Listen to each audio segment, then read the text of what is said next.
Everyone in your life is losing their mind right now. Countdowns, beach plans, sunset after sunset in the group chat. And you're just watching it happen, quietly wondering if something is broken in you because going outside right now sounds like a punishment you didn't earn. If you're someone who feels a low hum of relief the moment the sky finally clouds over, if your idea of a perfect afternoon is a book, a closed window, and a temperature you actually control, welcome. You're about to feel very seen, because there is nothing wrong with you. You're not broken or cold or secretly no fun. You're wired differently. And the difference is far more interesting than anyone ever bothered to tell you. Here's the label you've been handed. Buzzkill, the pale one, the killjoy, who just needs to try a little harder. Summer is the one season that shows up with a personality already attached, a checklist nobody handed you back in February. And when that personality isn't yours, people treat it as a defect to be corrected. A better hat, stronger sunscreen, a more positive attitude.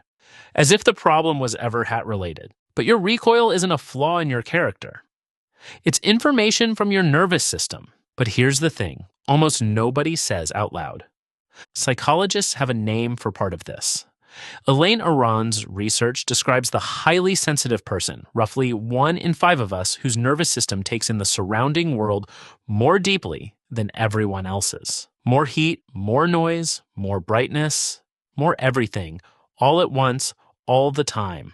For that kind of wiring, summer isn't a party. It's a sensory assault that never clocks out, radiating up off the pavement with nowhere to hide. Your system isn't malfunctioning. It's loudly reporting something other people's systems are quietly ignoring. But sensitivity is only the surface of it. There's a specific measurable thing summer is doing to you, something almost nobody connects to their own bad moods, and we'll get to it. Here's something genuinely wild about the long days everyone romanticizes. Light suppresses melatonin, the chemical that tells your brain it's finally time to sleep. More daylight means more suppression, later sleep onset, and for a lot of people, thinner, lower quality sleep straight through June, July, and August.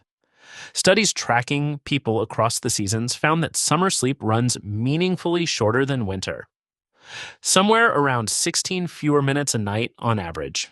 16 minutes sounds like nothing. Stack it across 12 weeks and it quietly stops being nothing. Short sleep compounds. It doesn't announce itself, it just accumulates night after night, until one morning you're running on a deficit you never agreed to. So that flat, irritable, slightly off version of yourself you keep blaming on a bad attitude. A real chunk of it was never mood at all. It was 3 straight months of low-grade sleep debt you didn't even know you were carrying. And if you're already someone who gets anxious or emotionally raw on bad sleep, summer isn't just hot and loud. It's been quietly wearing you down since June. Now the uncomfortable part. And this one's pointed at us, not at them. A lot of summer haters assume the problem is 100% the outside world. The heat, the crowds, the noise. But some of that resistance isn't weather at all, it's memory. Which means part of what you're bracing against might not even be in the room with you. And it gets stranger than that. Layer 1, the social tax.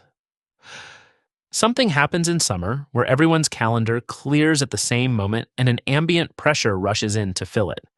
The group chats wake up. The "we should all do something" energy arrives. And if that kind of open-ended availability drains you instead of thrilling you, you already know the trap.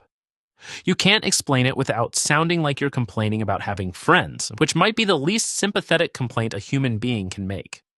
So you stay quiet and tired, and underneath all of it is a quieter fatigue you rarely name. For years you've been managing other people's reactions to your reactions, softening your no, performing a mild enthusiasm you don't feel, just to keep the peace. That performance is its own full-time job, and nobody ever thanks you for it. But here's what's fascinating. The tiredness is real even when the reason sounds absurd out loud. Layer 2, the guilt. You're not just allowed to be tired, you have to feel bad about it too. I should want this, you think. And when you don't, The thought curdles into something darker, a low self-interrogation that follows you into August like a second shadow. Now, before the comment section explodes, this was never about hating joy. It's about the private cost of performing a joy you don't actually feel. But there's another layer, quieter than the rest. Summer has a vibe, and when the vibe isn't yours, when you're the one person who didn't get the memo, 3 months of feeling subtly out of place starts to wear on your sense of self in ways you don't clock until it lifts. We calibrate who we are against whatever surrounds us. Spend a whole season as the odd one out, and something in your self-image slowly takes on water. Not in one dramatic moment, but in 1,000 tiny ones, each one whispering that maybe everyone else got an instruction manual you never received. And this is where it gets really interesting. Picture this. It's a Saturday in July, 4 in the afternoon. The light outside is that heavy gold everyone photographs. Somewhere down the street, a lawnmower is running. And instead of nostalgia, you feel a vague, nameless resistance to a day that hasn't even done anything yet. That's not random. Seasons carry emotional residue, and the brain is terrible at separating then from now when the sensory cues line up exactly. The smell of sunscreen, the light, the sound. Which leaves a question worth sitting with. What if the summer you're bracing against isn't this one at all? And the next part explains so much about why summer lovers and summer haters genuinely cannot understand each other. Let's be honest about the heavier version of this. For some people, retreating from summer isn't only sensory preference. It's avoidance wearing the costume of comfort. If summer once held the hard thing, the breakup in July, the empty stretch when school's structure vanished, a childhood house that turned tense and loud in the heat, then the cool, dark room becomes both a refuge and a cage. It soothes you, and it hides you at the same time. So it's worth asking gently and honestly, do you retreat because the quiet genuinely fills you up, or because the alternative just feels too heavy to face? One of those is peace, the other is hiding.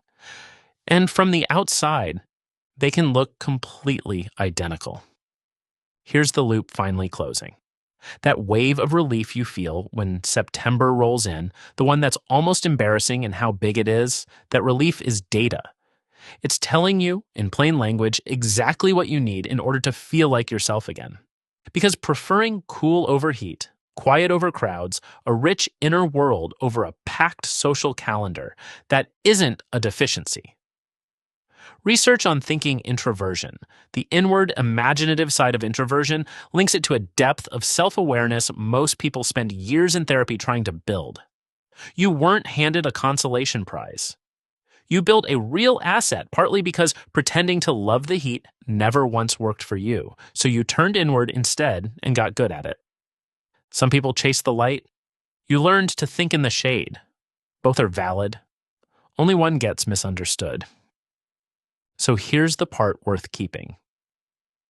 Knowing what quietly costs you and choosing to protect yourself from it instead of performing your way through it isn't weakness, and it isn't avoidance.